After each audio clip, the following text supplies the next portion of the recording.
Bismillahirrahmanirrahim. Qala al-mu'allif rahimahullah ta'ala wa nafa'na bihi wa bi 'ulumihi wa bi asrarihi fid dharain amin ya rabbal alamin. Pasal 223.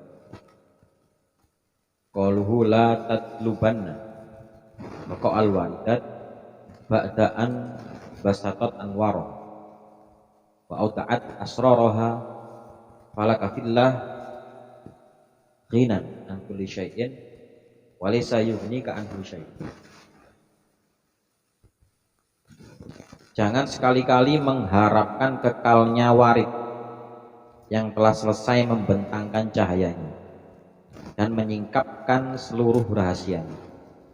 Semua yang kau butuhkan ada pada Allah dan kau tidak memerlukan yang lain. Jangan sekali-kali mengharap kekalnya ahwal kalbu yang telah selesai membentangkan cahayanya kepadamu, yakni dengan mengajari lahir dan batinmu cara-cara beribadah dan melaksanakan ubudiyah, atau yang telah selesai menyingkapkan rahasia-rahasianya kepadamu, yaitu berupa keagungan-keagungan rububiyah yang tampak jelas di hadapan hatimu. Sekalipun kau telah merasakan faedah yang diberikan warid itu, hendaknya kau jangan sekali-sekali berharap warid itu kekal bercokol dalam dirimu, lalu kau bersedih bila ia pergi, meninggalkanmu, karena yang sebenarnya kau butuhkan adalah Allah, bukan yang lain. Seseorang berkata, setiap hal yang hilang darimu akan ada gantinya. Akan tetapi jika Allah yang hilang darimu, tak akan ada pengganti. Allah menempatkanmu ke dalam satu keadaan batin agar kau mengambil manfaat yang berupa perkenalan dengannya. Jika manfaat tersebut telah sampai ke tanganmu, jangan kau harap ia tetap ada padamu. Sebagaimana keberadaan seseorang Rasul tidak lagi diperlukan setelah risalahnya tersampaikan. Keberadaan seseorang penjaga amanat tidak lagi dibutuhkan setelah amanatnya terlaksana. Jika kau meminta agar Rasul dan penjaga amanat itu tetap ada, berarti kau menjadi budak mereka. Ibnu Athaillah menjelaskan hal itu dengan ucapannya, tatallu'uka ila baqa'i ghairihi dalilun ala adami wijdanika lahu wastihashuka li fuqdani siwahu dalilun ala adami waslatika bihi. Keinginanmu terhadap kekalnya sesuatu selain Allah menjadi dalil, menjadi bukti bahwa kau belum bertemu dengannya, bahwa kau belum menemukan Allah. Kerisauanmu lantaran kehilangan sesuatu selain Allah menjadi bukti bahwa kau belum sampai kepadanya, belum wusul kepadanya. Keinginanmu terhadap kekalnya sesuatu selain Allah, seperti kekalnya warid yang berupa karunia ilahi dalam bentuk cahaya, makom, dan kenikmatan lahir dan batin, adalah bukti bahwa kau ada bukan untuknya dan kau belum menemukannya. Kau ada bukan untuknya dan kau belum menemukannya. Jika kau menemukan Allah di hatimu dan seluruh batinmu berkumpul untuknya, kau tidak akan menginginkan kekekalan segala sesuatu selain Allah. Kerisauanmu lantaran kehilangan sesuatu selain Allah, seperti karunia di atas, adalah bukti bahwa kau belum terhubung dengannya dan belum sampai kepadanya. Jika kau telah sampai kepadanya, niscaya kau akan melupakan segala sesuatu selainnya dan tidak risau saat kehilangan sesuatu selainnya. Jika hati seorang salik telah mendapat warid, lalu ia mengaku telah sampai kepada Allah, namun masih mencari dan menghendaki suatu benda yang dicintai atau resah karena kehilangannya, itu adalah bukti bahwa ia belum mendapatkan makom mulia seperti itu. Al-Junaid berkata, kau tidak akan menjadi hamba Allah yang sejati sebelum kau memerdekakan diri dari segala sesuatu selain Allah. Kau pun tidak akan mendapatkan kemerdekaan sejati sebelum kau menjadi hamba Allah.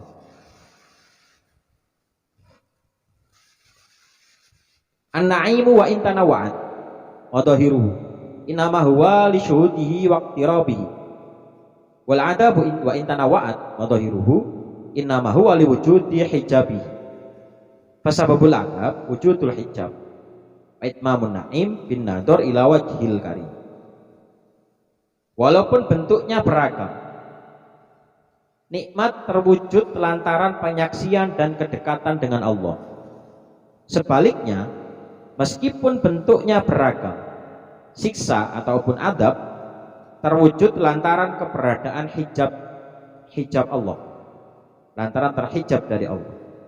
Jadi sebab siksa adalah keberadaan hijab, dan sebab kesempurnaan nikmat adalah dengan memandang wajahnya yang mulia.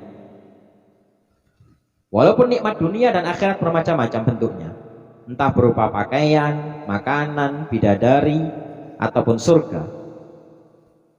Jadi nikmat akhirat, nikmat dunia dan akhirat ini, kenikmatan saat menikmati semua itu terwujud lantaran kita menyaksikan Allah dan merasakan kedekatannya. Maksudnya, semua kenikmatan itu akan menjadi nikmat yang sesungguhnya apabila saat mendapatkannya kau tetap merasa menyaksikan Allah dan hadir bersamanya. Jika tidak, semuanya bukanlah kenikmatan hakiki, melainkan derita dan adab. Karena derita dan adab, walaupun bentuknya beragam, bisa berupa siksaan fisik, neraka, atau rantai belenggu, semuanya adalah akibat keberadaan hijab yang menghalangimu dari Allah, sehingga Allah tak nampak di hadapan. Jika kau menyaksikan Allah, yang kau rasa bukan lagi adab sebenarnya, melainkan kenikmatan. Adab terasa akibat adanya hijab, dan kesempurnaan kenikmatan terasa dengan melihat wajahnya yang mulia atau menyaksikannya dengan mata batin di akhir.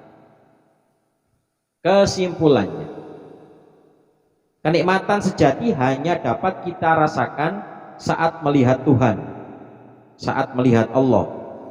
Sementara itu, penderitaan yang sesungguhnya terjadi ketika kita terhalang dari Allah. Adapun sesuatu yang secara lahir dinikmati seseorang atau menjadi adab baginya, sesungguhnya itu bukan kenikmatan jika ia tidak melihatnya, bukan adab hakiki jika ia melihat Allah. Mata jituhu al-qulub minal humumi wal ahzan fali ajli ma mana'athu min wujudil ayan.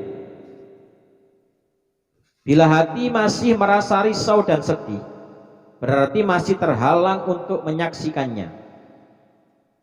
Bila hati masih merasakan sedih dan risau terhadap hal-hal yang bersifat duniawi, berarti hati tersebut masih terhalang dari melihat Allah dengan mata batinnya.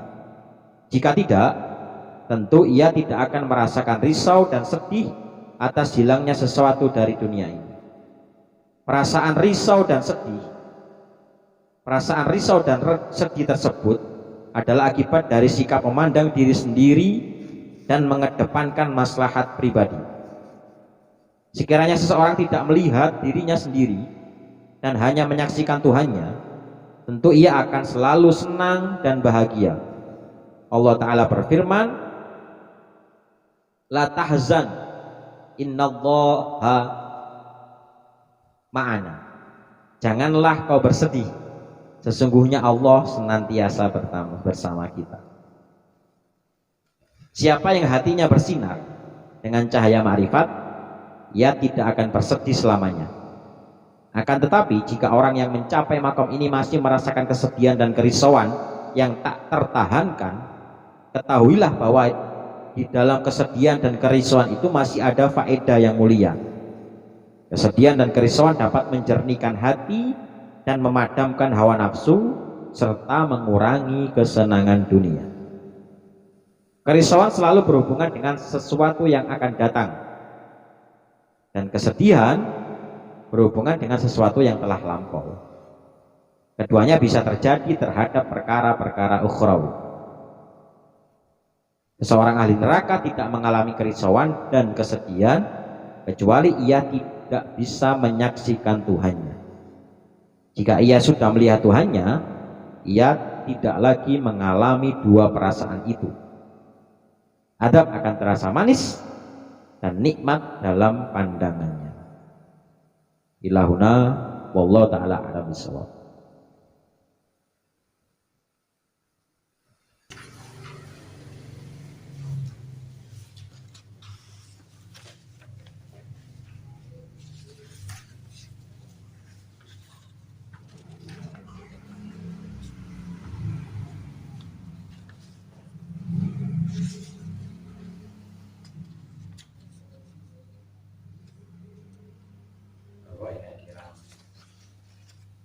Paham atau ada yang janggal?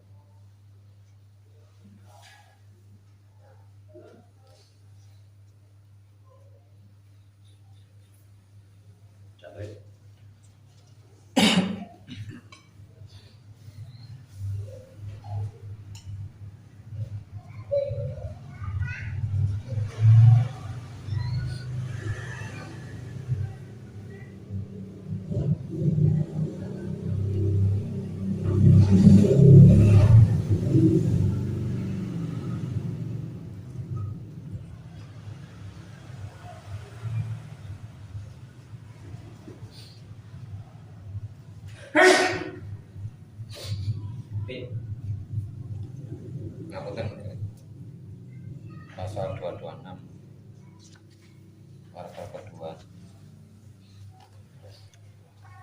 Perasaan risau dan sedih tersebut adalah akibat dari sikap memandang diri sendiri dan mengedepankan maslahat pribadi.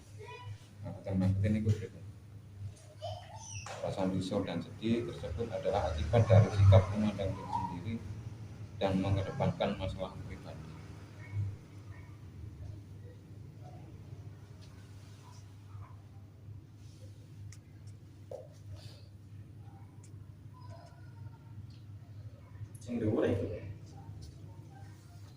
Bila hati masih merasakan sedih dan risau, berarti hati tersebut masih terhalang dari melihat Allah. Jika tidak, tentu ia tidak akan merasakan risau.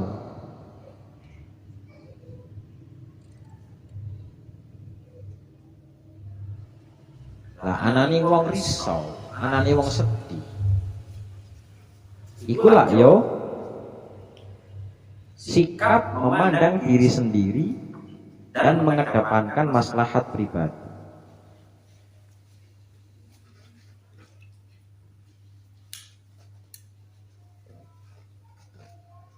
Contohnya apa?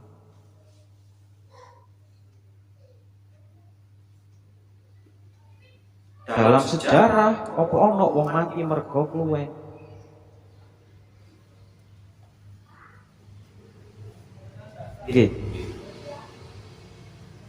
Tapi berapa miliar manusia sing kebejo ambek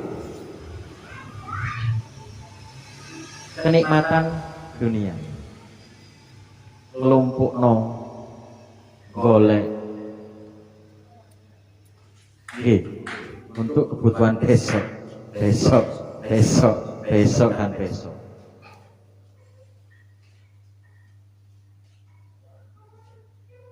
Apa gak mikir maslahat pribadi?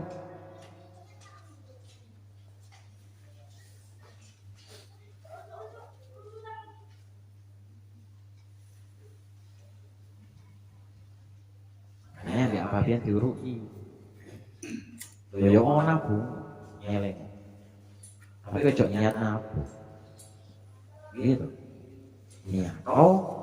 Wis derek jenengan Gus. Sawaya butuh kaya.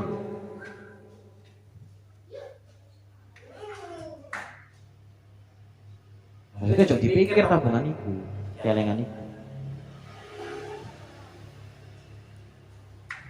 Waktu mikir kok ada yang ditabung.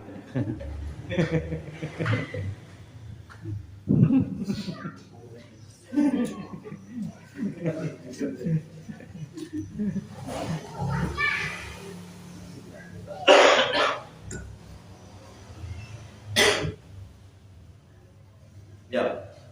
paham ya.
Boleh tambah jelas. Nah, pasal-pasal semuanya itu. Nah, saya juga pikir lah, Bang.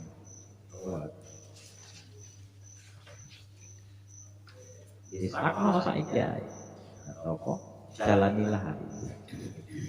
Atau sempurnakanlah hari ini saja. Cukuplah.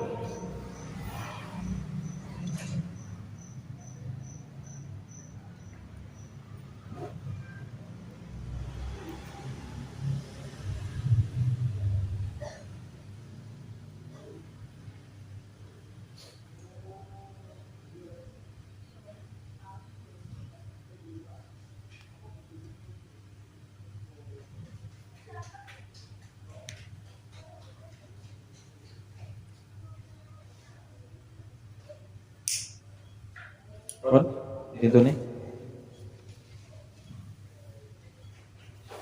Lirik.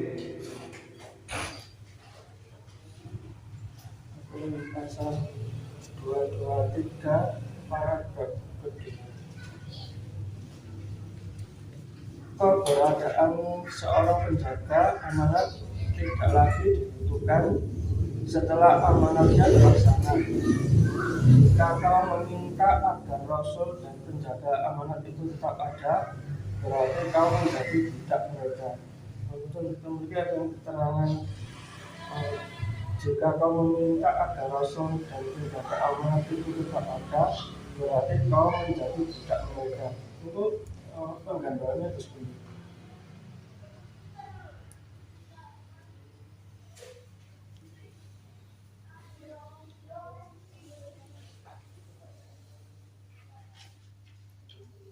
Apa enak? Apa sih itu? Sing yakin ambil apa? Apa itu?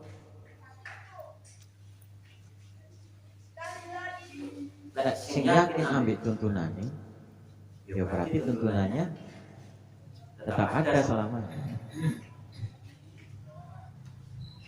Akhirnya sing fanatik ambil wonge leren.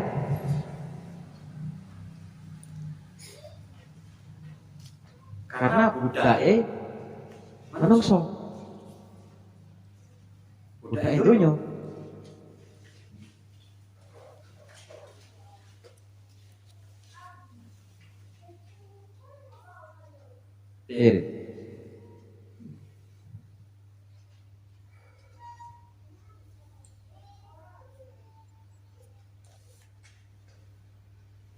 Dados sing dibuataken itu tuntunane.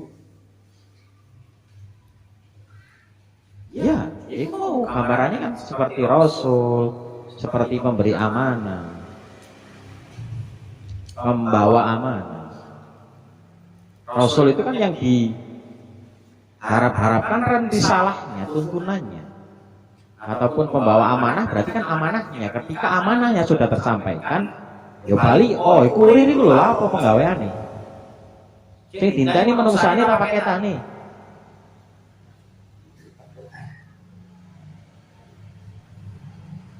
Mari ketemu paketan, pamane KCOD ya wis ale. KCOD sing ngenteni duit.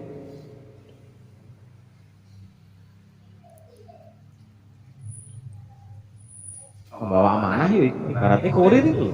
Ketika selesai kebutuhannya, kewajibannya ya selesai tuh. Ini dinteni kan paketan.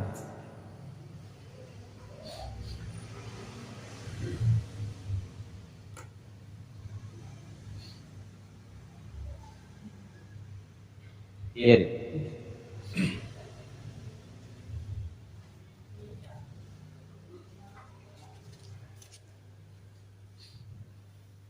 Itu nih. Pangapunten pasal 226 paragraf terakhir. Seorang ahli neraka tidak mengalami kerisauan dan kesedihan kecuali ia tidak bisa menyaksikan Tuhannya. Jika ia sudah melihat Tuhannya, ia tidak lagi mengalami dua perasaan itu. Azab akan terasa manis dan nikmat pada badannya. Ngapunten, seorang ahli neraka ini sadar ningali Tuhannya. Terus memiliki kok itu Bahasa filsafat. azab. Itu bahasa filsafat. Jadi yo madhab Rabi'ah al-Adawiyah. Jadi duduk surga neraka sing digoleki. Sing digoleki Gusti Allah. Kok didele di neraka lek sik cedhek ambek Gusti Allah. Kan ngono. Tapi yo secara rumus kan tidak mungkin, secara kaidah kan tidak mungkin. Tapi umpama kan ngono sih. Bisa gambarane kamu disakiti oleh orang yang kau cintai. Kan ya gak loro, Pak. Gak nesu, Pak. Seneng tok judul. Tapi mbok dikei barang, dikei sesuatu ambek sing wong gedhingi yo. Pak keliru. Dasare wis ket.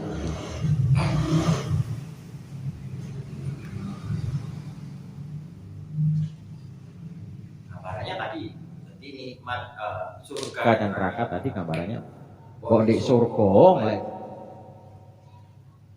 tidak ambil Gusti Allah kan enggak berarti. Nah ini makom fakok, Pak. Makom fana ke fakok.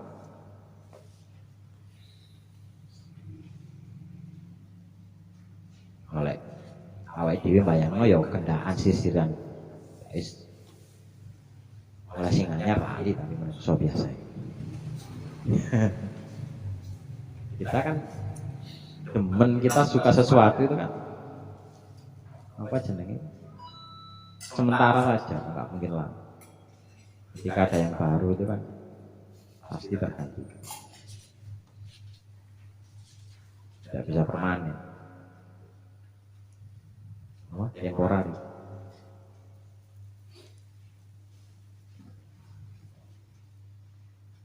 Jadi gambarannya iso ngangen-ngangen ya disakiti oleh orang yang dicintai itu kan ya hak rasa. Berarti soweneng nang sesuatu isoe delok sesuatu iku menek wit sing ana rine ngono. Kan yo gak krasa. Atau longgo jejer tapi ambek wong sing digedhingi ngono yo. Gak nyaman to, Pak. Lah ireng. Mabur bisa. Paham? Muskil mana? Anak sing asing. Kemudian neraka kali suka ten mriki atus nggih mboten. Bukan tidak ada ngono ndak, maksudnya tidak berarti lah.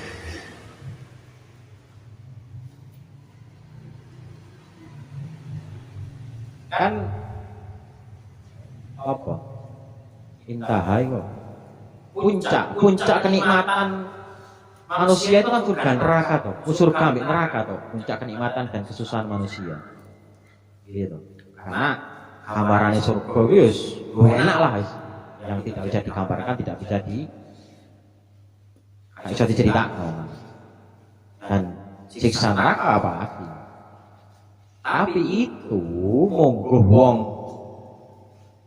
hakikoh, monggo wong makrifat kan itu hanya bersifat transaksi sebab akibat saja.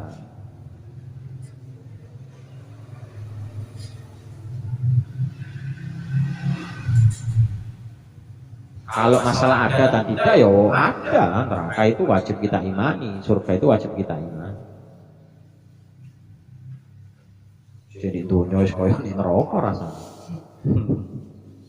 Ngomongnya mbak.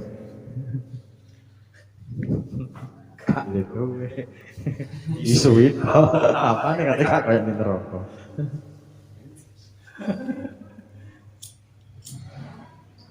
Gak tahu kenapa surga alasannya masuk.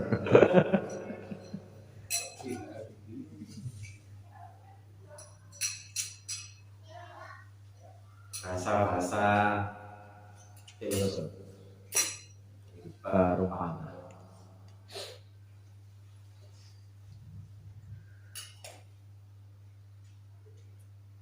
Yes, kalau apa artinya nikmat surga kalau dibandingkan dengan ketika bisa melihat Allah kan ngono toh. Yang nikmat surga itu tidak ada bandingannya. Dan bahkan tidak semua penghuni surga itu bisa melihat Allah.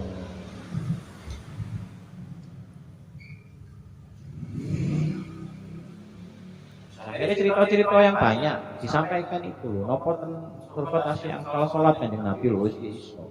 Karena yang dia rasakan iso khudur, iso khusyuk itu ketika sholat. Iso ngadep ambek pangerane, iso digandeng ambek pangerane ketika sholat.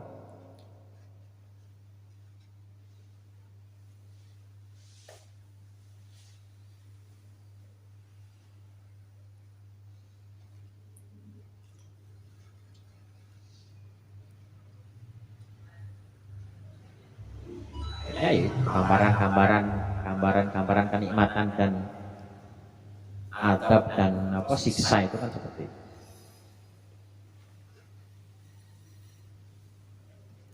Mau pembanding ambek yang pertama tadi yang 223 itu toh bahwa yo gak iso kita ngandalno warid, ngandalno ahwal atau bahasane apa?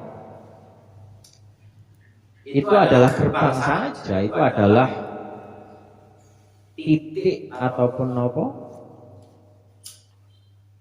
Pijakan saja, hanya minangka batu pijakan saja untuk menuju proses selanjutnya. Lah iku tinggi andalan, lah iku tinggi bangga-banggaan apalagi yo. Jelomprong, Pak.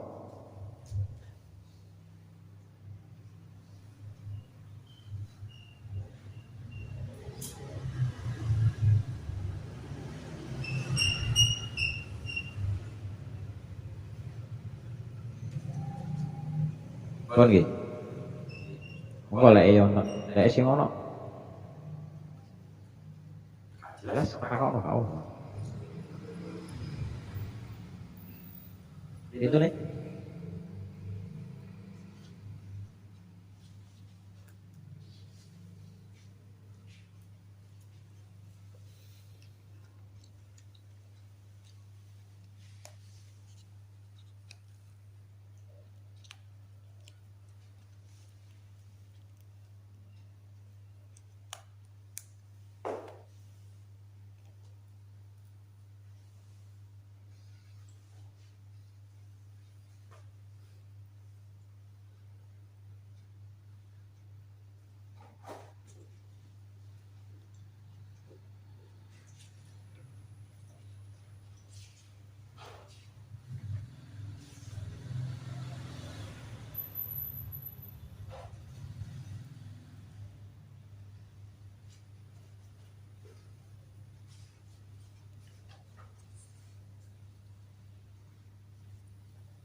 Akbar.